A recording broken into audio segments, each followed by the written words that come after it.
Hello, this is Shane with Radical Rocks. Today we're going to be talking about the Lapidary unit and a little idea that I came up with because of the cold weather and stuff. I just find it problematic to be able to pipe water into my workshop out here. I don't have any heat out here right now, and we get some pretty cold winters out here in Idaho. So basically what we have here is a Highland Park Lapidary unit.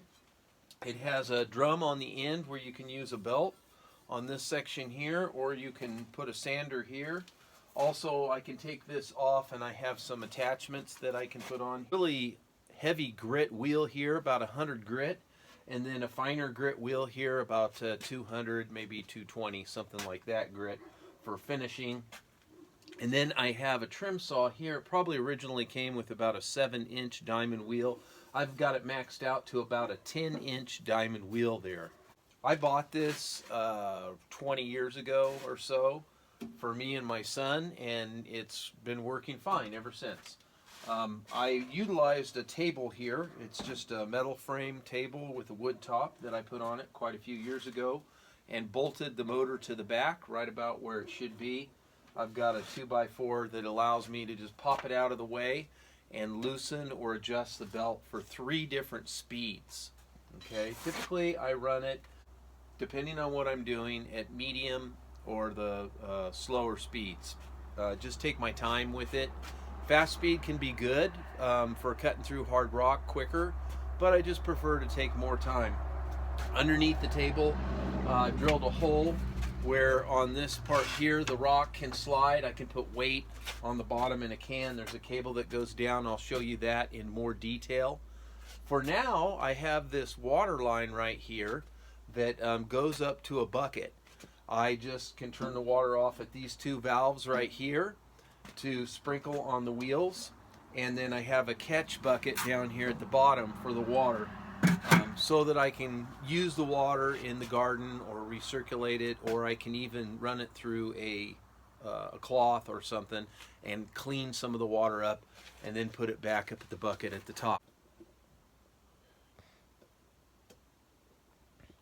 Alright, so you can see the gray bucket up there.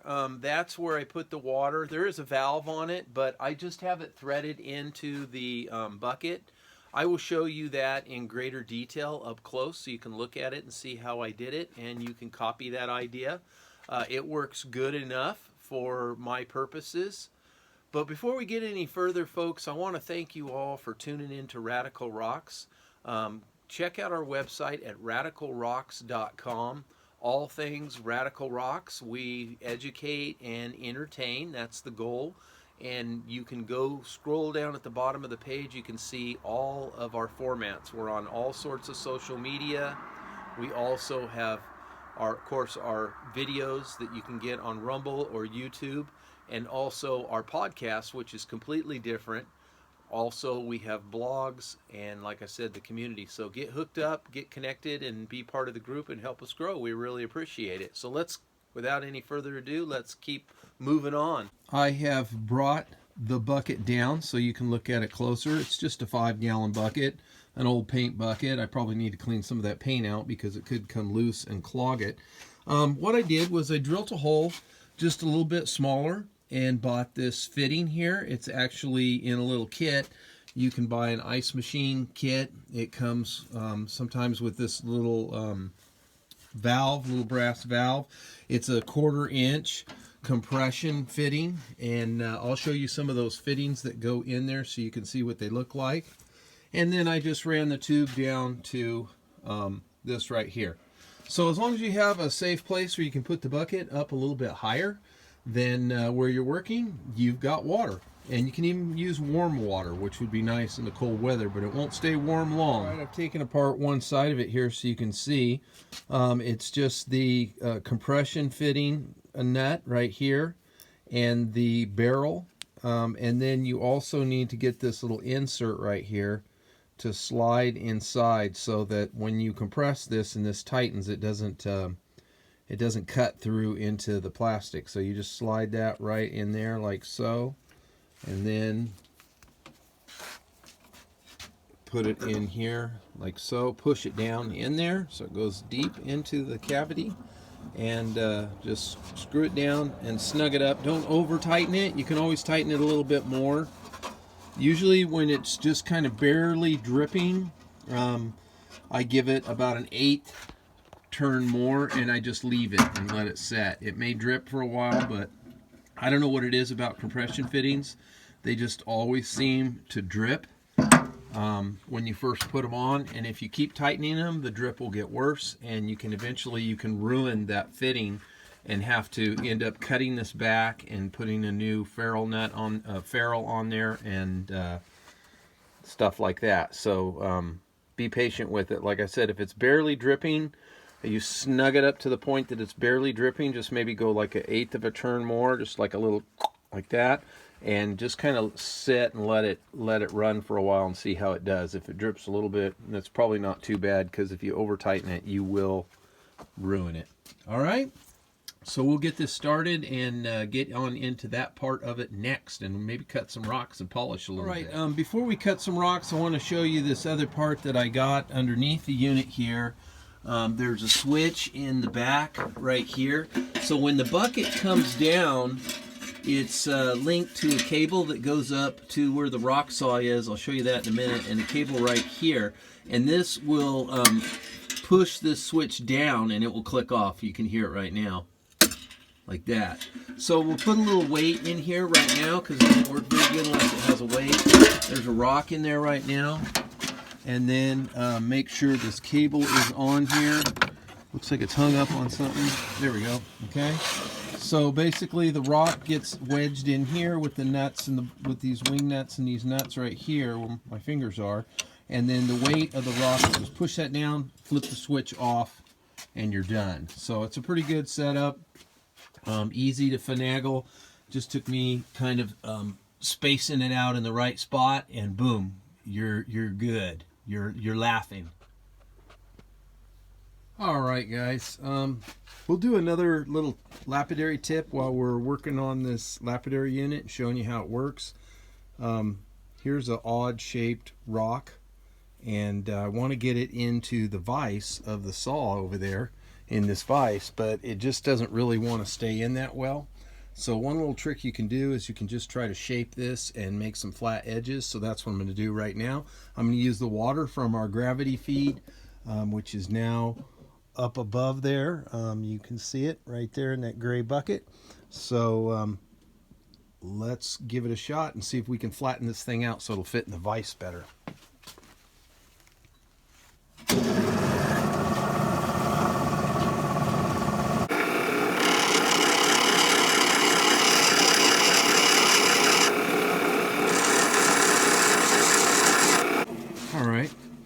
See there, I just put some flat spots on it, just so it won't rock as much. One for each side of the vise and one for the bottom, so that I can take a few cuts here and take a look. Plus it gives me a little window to kind of see what's going on inside the stone.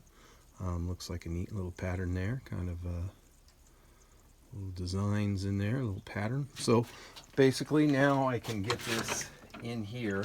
Okay, so it's pretty snug in here right now. You can see the vise. You want this to be a little higher between here, and here where my two fingers are, and squeeze down on the rock a little. You don't want it like barely pinching and way up high here, because then the rock can move up and down. So you want to make sure the rock is not moving up and down. So it's still loose on this, but what we're going to do is we can also adjust it out like this for the thicknesses of the cut.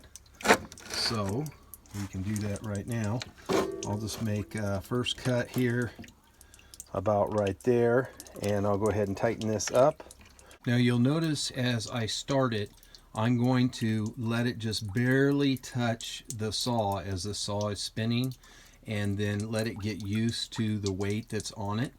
I showed you the bucket down below. I have that same rock in there with enough weight to pull the rock into the saw. There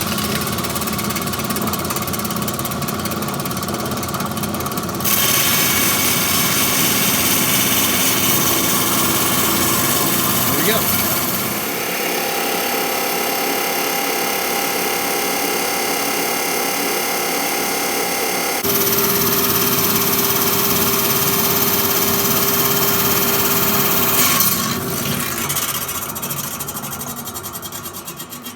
So there you go. We cut off the end piece.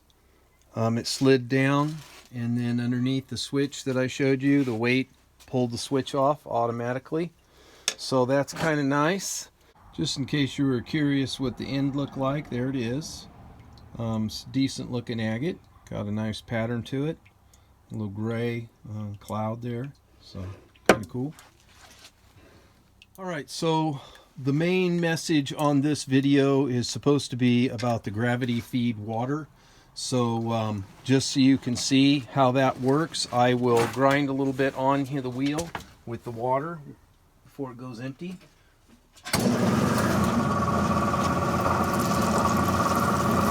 That's doing good. Plenty of water. Okay, turn this one on. Plenty of water there. Yeah, not a problem.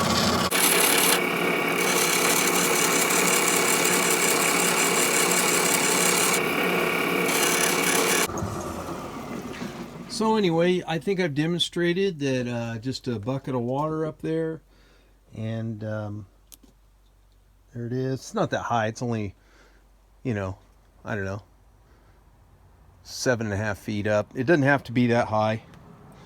And then catch bucket down there at the bottom to catch the water. I got water all over when I first started the saw because I had a little too full. And does a fine job just kind of prepping this Kamea agate here for some flat lap work. We got the flat lap over there. It's filled with all kinds of rocks and stuff, so maybe we'll get that out. A flat lap next time. Also upcoming, we have an episode planned for doing heat and vacuum treatment for hardening stone, especially turquoise and chrysocolla. And we can go in that, and hopefully you enjoy that. That'll be a good show. And I want to thank everybody for subscribing. We were in Rock and Gym magazine, and we've got a lot of new subscribers that have subscribed and are taking part in the channel now, so we appreciate that. We want to thank you guys for tuning in. Please subscribe, like, share, and all that good stuff. And remember, rockhounds don't die, they petrify.